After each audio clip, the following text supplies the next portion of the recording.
India आप तक समाचार, कड़वा लेकिन सच। रतनलाल सी बाफना ज्वेलर्स, जहां विश्वास ही परंपरा है। नमस्कार, मैं आनंद शर्मा और आप देख रहे हैं इंडिया आप तक न्यूज, कड़वा लेकिन सच। आज हम आपको लेकर चलेंगे उस सड़क पर जहां भीड़ थी, नारे थे और मांग थी कड़ी। जलगांव में विभिन्न हिंदू संगठनों ने जिलाधिकारी दफ्तर पर मोर्चा निकाला। मांग यह कि महाराष्ट्र सरकार अगले विधानसभा अधिवेशन में लव जिहाद पर सख्त कानून बनाए। लेकिन किसी भी भीड़ की कहानी सिर्फ नारों से नहीं होती, उसके पीछे और भी चिंताएं होती है और कभी कभी राजनीति भी। मोर्चा निकालने वाले कहते हैं कि धार्मिक छल, धोखे से विवाह और पहचान छुपाकर रिश्ते बनाने जैसे आरोप बढ़ रहे हैं और कानून के बिना ऐसे मामलों में कार्यवाही मुश्किल होती है। सबकी नजर में यह सिर्फ एक सामाजिक मुद्दा नहीं बल्कि सुरक्षा का प्रश्न है। लेकिन देश के कई राज्यों में बने ऐसे ही कानूनों पर अदालतों से लेकर मानव अधिकार समूहों तक कई सवाल उठ चुके हैं।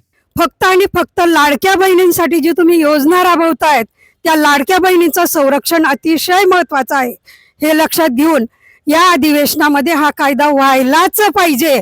तर आम्ही तुमच्याकडे पाहू देवाभाऊ, एवढीच एक मागणी।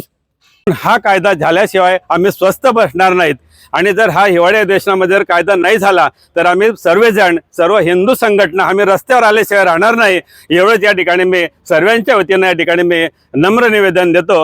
छत्रपती शिवाजी महाराजांनी एक शिकवण दिलेली आहे की बलात्कार करणारे, धर्मांतरण करणारे यांचा चौरंगा करा। पण कायद्याचं राज्य आहे, संविधानाचं राज्य आहे, त्या संविधानिक अधिकाराने आज आम्ही समस्त हिंदुत्ववादी महिलांच्या वतीने लव जिहाद कायदा या छत्रपती शिवाजी महाराजांच्या राज्यात लवकरात लवकर लागू करावा या मागणीसाठी आम्ही इथं जमलेलो आहोत। की ह्या महाराष्ट्रामध्ये महिला सुरक्षित आहे का याची काळजी भाऊंनी घेतली पाहिजे, ही आमची मागणी आहे। लवकरात लवकर हे हिवाळी अधिवेशनचा त्यांनी कायदा पास करून घेतला पाहिजे। क्या ऐसे कानून जांच को मजबूत करेंगे या रिश्तों को शक की दीवारों में कैद कर देंगे? क्या यह सुरक्षा का कवच है या निजी स्वतंत्रता पर बढ़ती निगरानी? समाज की चिंताएं असली हो सकती है, लेकिन समाधान हमेशा संवैधानिक होना चाहिए। कानून भावनाओं से नहीं, सबूतों और संतुलन से बनते हैं।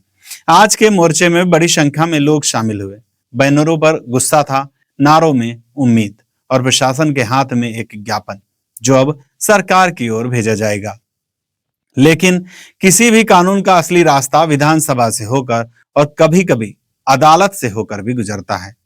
यह भी याद रहे कि किसी भी अपराध पर रोक जरूरी है, पर किसी भी इंसान की आजादी और निजता की रक्षा उतनी ही जरूरी है। मोर्चा खत्म हो गया, रास्ता खाली हो गया, लेकिन जवाब वहीं खड़े हैं, सवाल वहीं खड़े हैं कि क्या महाराष्ट्र में ऐसा कानून आएगा और आया तो क्या वह समाज को सुरक्षित करेगा या फिर उसे विभाजित? हम इंडिया आप तक न्यूज पर इस मुद्दे पर नजर बनाए रखेंगे। कड़वा लेकिन सच। जय हिंद। इंडिया आप तक समाचार, कड़वा लेकिन सच।